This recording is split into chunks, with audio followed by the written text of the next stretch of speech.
In today's Street Signs What If, we wonder what if we got rid of cash. After all, cash is what keeps terrorists, drug dealers, and gun dealers in business. Could a move to a cashless economy around the world help America? Here now the man with a plan. He wrote about it in Saturday's New York Times, an op-ed called Turn In Your Bin Ladens, as opposed to Benjamin's Yes. Joining us now is Jonathan Lepeau, Associate Professor of Economics at the Naval Postgraduate School in Monterey, California. Great to see you, Jonathan. We really appreciate your taking the time. This op-ed caught our attention on Saturday morning, and we wanted to call you right away. So I guess the first question is, we had looked up on the Federal Reserve. There's about $1 trillion U.S. cash dollars floating around the world. The majority of them, according to the Fed, is outside the United States. What's most of this used for? Well, a good portion of this money is used for transactions in other countries where their local currencies are, weak or not to be trusted. Not all the money that's floating abroad is necessarily money that's being used for illicit or illegal activity.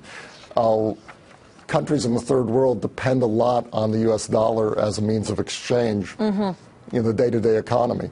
However, one can be certain that at least half of the funds involved are indeed being used for gang activity, criminal activity. At least half. And how important is cash, and in particular the U.S. dollar, which ironically, of course, is the country and the currency that terrorists want to bring down the most? How much of terrorist activity is funded through dollars? Oh, we don't know that.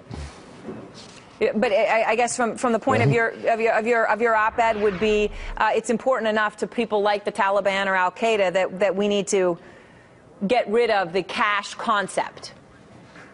That's right. We know that insurgents use cash. However, not necessarily the U.S. dollar. They use euros. They use Afghanis in Afghanistan. They use dinars in Iraq. It's not exclusively an issue that relates to the U.S. dollar. And you know what? To that point, I wanted to follow up with you because, we always think about the U.S. dollar because it still is the fiat currency for the world. Obviously, it's perhaps the most important. But the euro has a 500 euro note now, which obviously means you can have a lot more money in a smaller space if you're trying to smuggle or hand it off in a briefcase. So has the euro become even more important than the dollar, do you think, or not yet? It's not as important as the dollar, and recent events may be damaging the euro's reputation, but it's certainly having a growing presence in terms of global crime and insurgency. You see more and more activity with euros. I would mention that the former chief economist at the IMF, Ken Rogoff, criticized the European Central Bank for issuing the 500 euro note. Yeah. His argument was that it's actually a note designed to compete for the business of, drug dealers and terrorists. Well, I would imagine for most normal transactions that we all would think of at this point, you're not using that size money. And I know, as you noted in your op-ed, the Treasury stopped issuing $500 notes back in 1969. So your solution is, let's get rid of the cash, and that would cut off a lot of the illicit activity out there, and certainly a lot of the funding for terrorists, et cetera. So how do we do that practically? Well, the beauty of cash is that it's very easy to make transactions, small transactions.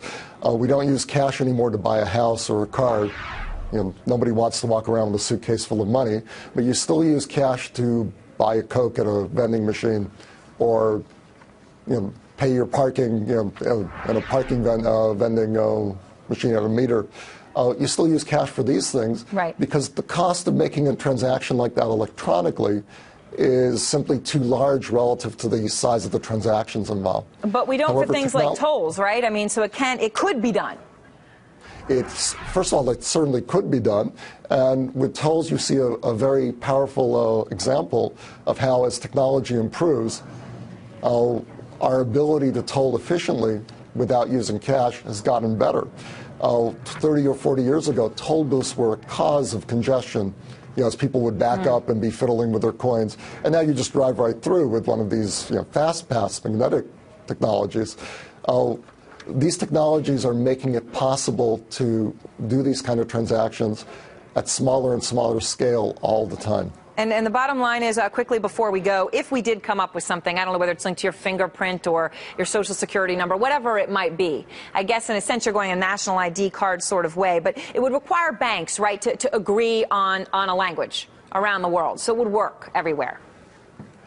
Ideally, you would have a single standard worldwide. Those can be very difficult to arrange. You certainly do need to have national standards, and there are a number of countries that have moved in that direction. Singapore, was an early adopter of these kind of technologies, has been working towards a national standard that would allow them to completely eliminate cash. Well, there are John, a few other countries. And I know there's countries like South Africa, which we would encourage everyone to go to the New York Times website and read Jonathan's op-ed, Turn in Your Bin Ladens. And in the meantime, everyone, let us know what you think. Do you think we should get rid of cash? And would you be willing to do it if it meant you had some sort of a national biometric or ID card? Email us, let us know. Street Signs at CNBC.com. And Jonathan, thanks again. Thank you very much.